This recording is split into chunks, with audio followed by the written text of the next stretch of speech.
Suffolk Artlink, with thanks to National Lottery players. Extra Time, Footballing Stories from Suffolk. A partnership project with Suffolk Archives. Throughout 2023, Suffolk Artlink invited people to record their personal stories about football.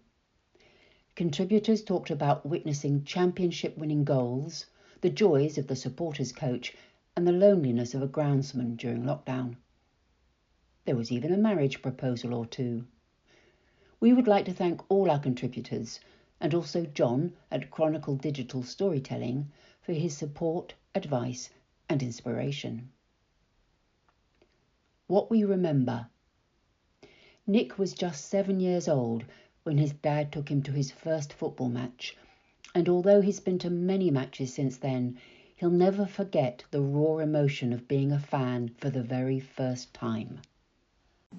Nick Wright, my first big match. Isn't it funny how you remember things?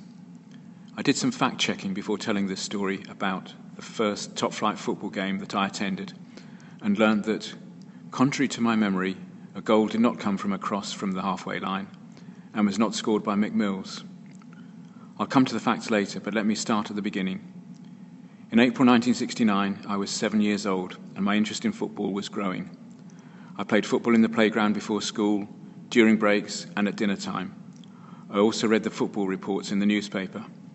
If the words were too difficult, then I'd try to make sense of the results and the league table. I couldn't get my head around aggregate scores until my dad explained that some cup ties had both home and away legs. He also said that he would take me to my first Ipswich match. On Saturday the 4th of April, my dad and I left our house to take the short walk to the Ipswich Town Ground in Portman Road. We were going to see the first division match between Ipswich and Sunderland. When we got to the main road, we joined the growing stream of people walking down the hill towards Portman Road. Turning the corner into Portman Road, there were even more people queuing to get into the ground. After pushing through the turnstile and climbing the steps, I got my first view of the pitch with its bright green grass. Whilst I will never forget the beautifully manicured playing surface, what left a lasting impression was the huge crowd in the stand opposite me, and the huge crowds in the stands to my left and right. Before I could start to comprehend the number of spectators, the noise hit me. The chanting of the crowd was deafening, but not frightening or intimidating. The clapping was made even louder by the echo of supporters banging on the walls at the back of the stand. What an incredible, exciting atmosphere, and the match hadn't even kicked off. As I said earlier, my memories of the game itself were inaccurate.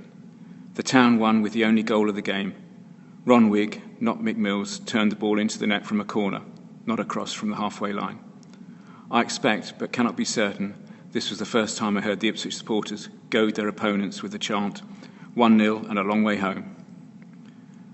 Looking back now, I'm not surprised that I didn't remember the details of my first game.